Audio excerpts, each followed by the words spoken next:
అని ఈ మెగస్తనీస్ రాసినటువంటి ఇండికా అనేటువంటి బుక్ చెప్పింది. దీనితో పాటు ఇండికా అనేటువంటి బుక్లో ఇంకా ఏముంటుంది?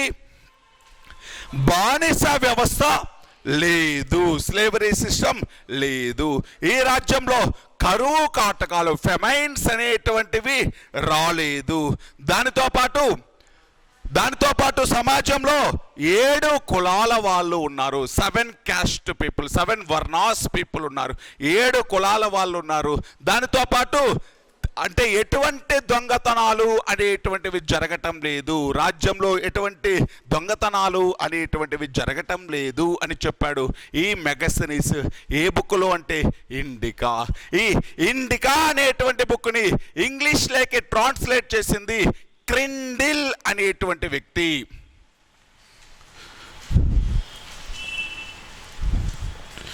క్రిండిల్ అండి.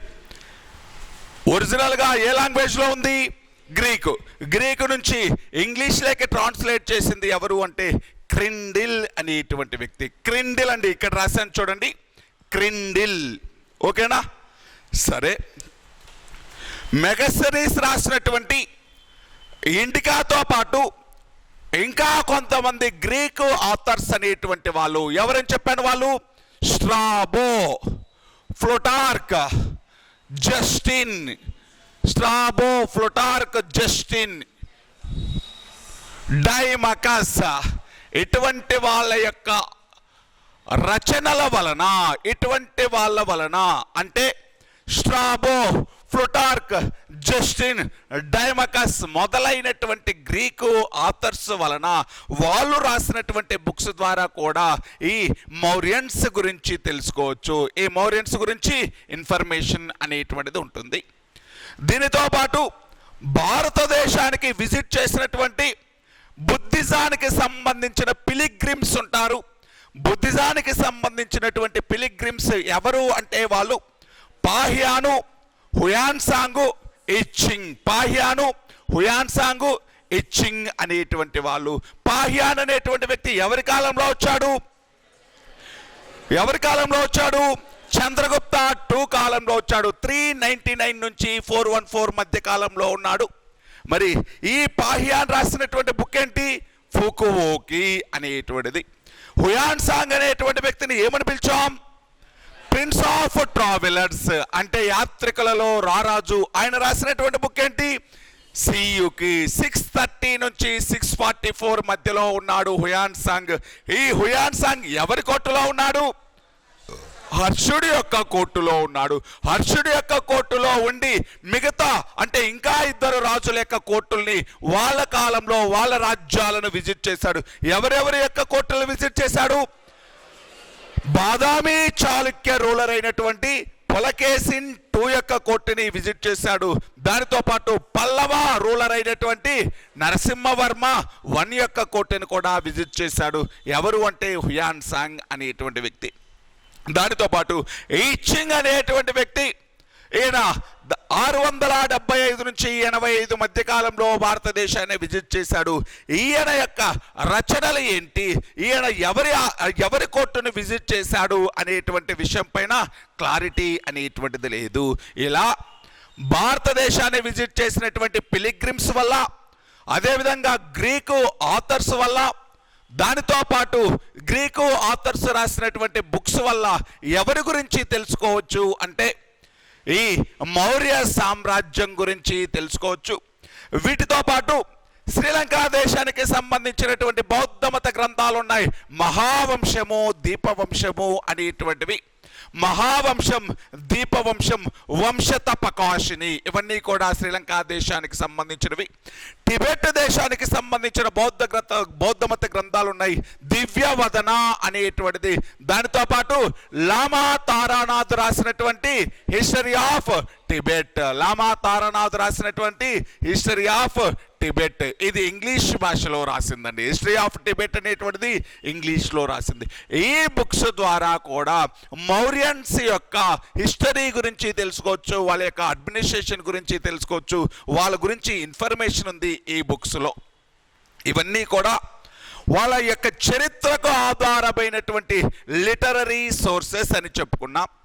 దీనితో పాటు వీళ్ళ యొక్క చరిత్రకు ఆధారమైనటువంటి పురావస్తు ఆధారాల్లో నాణాల గురించి చెప్పుకున్నాం. వీళ్ళు ఒక వెండి నాణాన్ని వేయించారు, పానా అనేటువంటి కాయిన్ని వేయించారు. ఈ పానా అనేటువంటి కాయిన్ పైన ఏ సింబల్ పోర్ట్ray చేశారని చెప్పాం? ఎక్కువగా పీకాక్ సింబల్, దానితో పాటు హాఫ్ మూన్ సింబల్, నెలవంక అనేటువంటిది, అర్ధచంద్రాకారపు గుర్తు అనేటువంటిది పోర్ట్ray చేయడం జరిగింది ఈ మౌర్యన్స్ అనేటువంటి వాళ్ళు. వీటితో పాటు మౌర్యుల యొక్క చరిత్రను తెలుసుకోవడానికి ప్రధాన ఆధారాలు వీళ్ళు వేయించినటువంటి శాసనాలు అనేటువంటివి. వీళ్ళు వేయించినటువంటి శాసనాలు అనేటువంటివి వీళ్ళ యొక్క చరిత్రను తెలుసుకోవడానికి బాగా ఉపయోగపడుతున్నాయి. అటువంటి శాసనాల్లో అశోకుడు వేయించినటువంటి శాసనాలు అనేటువంటివి నేర్చుకున్నాం. అశోకుడు వేయించినటువంటి శాసనాలు అనేటువంటివి అవి 3 రకాలైనటువంటి ఇన్స్క్రిప్షన్స్ ని కంపోజ్ చేశాడు. అవి ఏం ఇన్స్క్రిప్షన్స్? అవి శిలాశాసనాలు, రాక్ ఎడిక్స్ అనేటువంటివి. దానితో పాటు స్తంభ శాసనాలు, పిల్లర్ ఎడిక్స్ అనేటువంటివి. దానితో పాటు కేవ్ ఎడిక్స్ అనేటువంటివి, గుహాలయ శాసనాలు అనేటువంటివి. మరి ఆయన వేయించినటువంటి రాక్ ఎడిక్స్ అనేటువంటివి, శిలాశాసనాలు అనేటువంటివి మొత్తము 47 ప్రాంతాలలో 181 శాసనాలు అనేటువంటి వాటిని ఐడెంటిఫై చేయడం జరిగింది. అంటే ఆయన వేసినటువంటి రాక్ ఎడిక్స్, శిలాశాసనాలు అనేటువంటివి మొత్తము ఆయన యొక్క సామ్రాజ్యంలోని 47 ప్రాంతాలలో 47 ఏరియాల్లో దొరికాయండి. ఈ 47 ఏరియాల్లో ఎన్ని శాసనాలు దొరికాయి? 180. అంటే మొత్తము ఎన్ని రాక్ ఎడిక్స్ ని కంపోజ్ చేశాడు? 181 రాక్ ఎడిక్స్ ని కంపోజ్ చేశాడు. ఎవరు అంటే ఈ అశోకుడు అనేటువంటి వ్యక్తి. ఈ అశోకుడు వేయించినటువంటి 181 రాతి శాసనాల్లో 14 మేజర్ ఎడిక్స్ అనేటువంటి ఉన్నాయి, 14 ప్రధాన శిలా శాసనాలు అనేటువంటి ఉన్నాయి. మొత్తం ఎన్ని మేజర్ ఎడిక్స్ ఉన్నాయండి? 14 ప్రధాన శిలా శాసనాలు. ఒక్కొక్క శాసనం అశోకుడి యొక్క, అంటే ఎన్ని శాసనాలన్నీ అశోకుడి యొక్క శాసనాలే చెప్తున్నాను. ఒక్కొక్క శాసనం ఒక్కొక్క దాని గురించి, ఒక్కొక్క రాజు యొక్క కమాండ్ అనేటువంటిది ఉంటుంది. ఒక్కొక్క శాస్త్రంలో ఒక్కొక్క ఆదేశం అనేటువంటిది ఉంటుంది. మీకు మొదటి శాసనం ఏం చెప్పిందో చెప్పాను. మొదటి ప్రధాన శిలా శాసనం, ఫస్ట్ మేజర్ రాక్ ఎడిక్ట్ ఏమని చెప్తుంది? ఉత్సవాల సమయంలో, పండుగల సమయంలో, జాతరల సమయంలో ఎటువంటి వైలెన్స్ అనేటువంటిది క్రియేట్ చేయకూడదు. జంతు వధ, యానిమల్ సాక్రిఫికేషన్ అనేటువంటిది చెయ్యొద్దు. అంటే ఈవెన్ పండుగల సమయంలో కూడా మీరు ఎటువంటి వైలెన్స్ చేయొద్దు, జీవహింస చెయ్యరాదు ఆ రోజున అని ఏ శాస్త్రంలో చెప్పింది? మొదటి ప్రధాన శిలాశాసనం. నెక్స్ట్ ఇది యాడ్ చేసుకోండి. ఇది ఇక్కడ కాకపోయినా మీరు తర్వాత దానికి నేను ఈరోజు చెప్పేటువంటి దాంట్లో కంటిన్యూషన్ అయినా రాసుకోండి. అశోకుడు మొత్తం ఎన్ని ప్రధాన శిలా శాసనాలు కంపోజ్ చేశాడు? 14. మొదటి శాసనం ఏమని చెప్పింది? జీవహింస చెయ్యరాదు. పండుగలు ఉత్సవాల సమయంలో కూడా యానిమల్ సాక్రిఫికేషన్ చెయ్యరాదు, జంతు బలులు చెయ్యరాదు అని చెప్పింది. రెండవ శాసనం అనేటువంటిది ఏంటి అంటే ఏం చెప్తుంది అంటే medical facilities provided by Ashoka in his Kingdom. ఇతని రాజ్యంలో జంతువుల కోసం, మనుషుల కోసం కల్పించినటువంటి వైద్య సదుపాయాల గురించి ఇన్ఫర్మేషన్ ఉంటుంది. ఏ శాస్త్రంలో? రెండవ శాస్త్రంలో. మళ్ళీ చెప్తాను చూడండి. అశోకుడు 14 ప్రధాన శిలాశాసనాలు వేయించాడు. దానిలో మొదటి ప్రధాన శిలాశాసనం ఏమని చెప్తుంది? మొదటి ప్రధాన శిలాశాసనం దేని గురించి చెప్పింది? No animal sacrification at the time of even festivals or ప్రాసెషన్స్.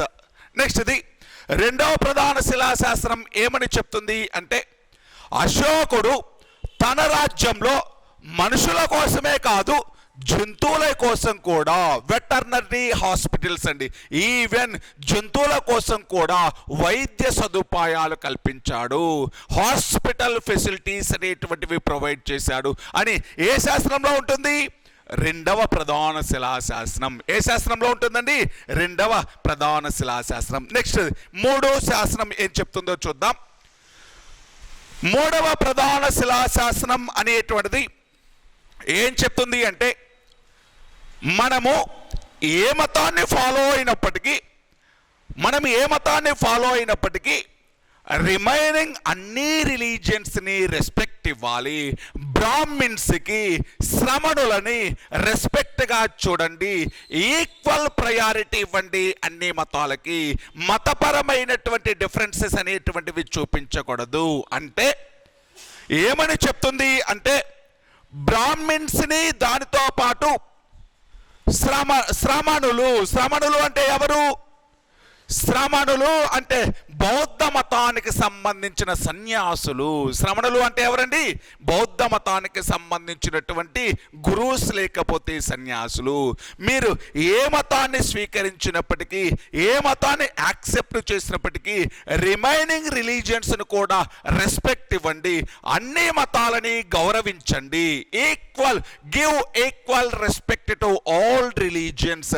అన్ని మతాలని గౌరవించండి, బ్రాహ్మణులకి, శ్రవణులకి రెస్పెక్ట్ ఇవ్వండి అని చెప్పింది.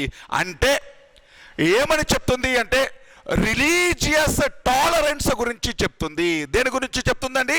రిలీజియస్ టాలరెన్స్ అంటే ఏంటిది?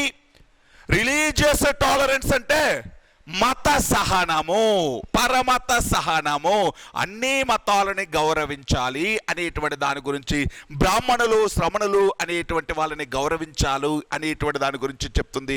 ఏ శాస్త్రం అండి? మూడవ ప్రధాన శిలాశాసనం. నెక్స్ట్ది మీకు ఐదవ ప్రధాన శిలాశాసనం. నేను ఇంపార్టెంట్ అన్నీ చెప్తున్నానండి, మీకు ఎగ్జామ్ పాయింట్ ఆఫ్ వ్యూలో ఇంపార్టెంట్ అన్నీ. ఐదవ ప్రధాన శిలాశాసనం ఏం చెప్తుంది అంటే, అపాయింట్మెంట్ ఆఫ్ ధర్మ మహామాత్ర. ఇప్పుడు చూద్దాం, ధర్మ మహామాత్రులు అనేటువంటి వాళ్ళని ఏ సంవత్సరం అపాయింట్ చేశాడు అంటే, క్రీస్తు పూర్వం 255వ సంవత్సరంలో అపాయింట్ చేశాడు. ధర్మ మహామాత్ర ఎవరు? ధర్మ మహామాత్ర అంటే, ధర్మ మహామాత్ర బౌద్ధ మత ప్రచారకులు కాదు. మీరు ఇలా ఎగ్జామ్ పాయింట్ ఆఫ్ వ్యూలో ఇదే తప్పు చేస్తారు. బౌద్ధ మత ప్రచారకులు కాదు, వాళ్ళు ప్రజలలో నైతిక నియమాలు పెంపొందించడానికి అపాయింట్ చేసినటువంటి వాళ్ళు. వీళ్ళు ఒక్క బౌద్ధ మతాన్నే ప్రచారం చేయరు, అన్ని మతాలు. అంటే ఆ మతాల మధ్య ఉండేటువంటి టెన్షన్స్ అనేటువంటి వాటిని తగ్గించడానికి ప్రయత్నించి ప్రజలందరూ కూడా అహింసాయుత పద్ధతిలో, నాన్ వైలెన్స్ అనేటువంటి దాన్ని ఫాలో అయ్యేలా చూసి వాళ్ళలో ఉండేటువంటి మోరల్ వాల్యూస్ అనేటువంటివి పెంపొందించడానికి, దానితో పాటు ఆ సమాజంలో ఉండేటువంటి ముసలి వాళ్ళు అంటే ఓల్డ్ ఏజ్ పీపుల్ అనేటువంటి వాళ్ళు, హ్యాండిక్యాప్డ్ పీపుల్ అనేటువంటి వాళ్ళు, పని చేసుకోలేనటువంటి వాళ్ళు, స్త్రీలు, ఇటువంటి వాళ్ళందరినీ కూడా ఆదరించేటువంటి వాళ్ళే ఎవరు అంటే ధర్మ మహామాత్ర. అంటే ధర్మ మహామాత్ర అంటే ఓన్లీ బౌద్ధ మతాన్ని ప్రచారం చేసే వాళ్ళు మాత్రమే కాదు, మత ప్రచారకులు మాత్రమే కాదు, వాళ్ళు మత ప్రచారంతో పాటు ప్రజలలో నైతిక నియమాలు పెంపొందించడానికి కృషి చేసేటువంటి వాళ్ళు. అదేవిధంగా ఈ ఓల్డ్ ఏజ్ పీపుల్కి, ఉమెన్స్కి, హ్యాండిక్యాప్డ్ పీపుల్స్కి, ఇటువంటి వాళ్ళకి సర్వీస్ను కూడా చేస్తున్నారు, సేవలు కూడా చేస్తున్నారు. ఎవరు అంటే ధర్మ మహామాత్రులు. ఈ ధర్మ మహామాత్రులు అనేటువంటి వాళ్ళు అశోకుడు యొక్క ధమ్మము లేకపోతే ధర్మంను ప్రచారం చేసినటువంటి వాళ్ళు. ఎవరండి? అశోకుడు యొక్క ధర్మ లేకపోతే ధమ్మ ప్రచారం కోసం అపాయింట్ చేసినటువంటి వాళ్ళే ధర్మ మహామాత్ర. మళ్ళీ చెప్తాను చూడండి, ధర్మ మహామాత్రుల్ని ఎందుకు అపాయింట్ చేశారు? To spread Ashoka's Dhamma are ధర్మ ఇంటూ ది ఆల్ ఏరియాస్. అంటే అశోకుడి యొక్క ధర్మాన్ని ప్రచారం చేయడం కోసం ఏర్పాటు చేసినటువంటి వాళ్ళే ధర్మ మహామాత్రులు. మరి అశోకుడి యొక్క ధర్మము లేకపోతే దమ్మము అంటున్నాం. ఏంటి అశోకుడి యొక్క ధర్మము లేకపోతే దమ్మము అంటే? అశోకుడి యొక్క ధర్మం ఏంటి అంటే, ఇతను బౌద్ధ మతాన్ని తీసుకున్నప్పటికీ అన్ని మతాలను ఈక్వల్గా చూశాడు. పరమత సహనమే అశోకుడి యొక్క ధర్మం. అన్ని మతాలని ఈక్వల్గా చూడడమే అశోకుడి యొక్క ధర్మము. అంటే అశోకుడి ధర్మంలో మతపరమైనటువంటి టాలరెన్స్ ఉంటుంది. దానితో పాటు జంతు హింస అనేటువంటిది చేయకూడదు అనేటువంటిది ఉంటుంది.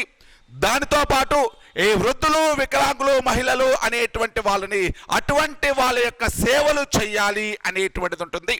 దానితో పాటు ప్రజలలో నైతిక నియమాలు అనేటువంటివి పెంపొందించడం, మోరల్ వాల్యూస్ అనేటువంటివి పెంపొందించడం, ఇదంతటినీ కలిపి ఏమని పిలుస్తాం? అశోకుడి యొక్క దమ్మము లేకపోతే ధర్మము అని పిలుస్తాం. ఆ అశోక ధర్మము లేకపోతే దమ్మాన్ని ప్రీచ్ చేసినటువంటి వాళ్ళే, ఈ అశోక ధర్మాన్ని ప్రచారం చేసినటువంటి వాళ్ళే ధర్మ మహామాత్రులు. ఏ సంవత్సరం అపాయింట్ చేశారు? 255 BC. ఇలా ధర్మ మహామాత్రుల యొక్క నియామకం గురించి చెప్పేటువంటి శాసనం, ధర్మ మహామాత్రుల యొక్క అపాయింట్మెంట్ గురించి అశోకుడి యొక్క 5వ శాసనం. అంటే మొత్తం 14 ప్రధాన శిలాశాసనాలలో 5వ ప్రధాన శిలాశాసనం అనేటువంటిది అశోకుడి యొక్క ధర్మం గురించి, అశోకుడి యొక్క ధర్మ మహామాత్రుల యొక్క అపాయింట్మెంట్ గురించి చెప్పింది.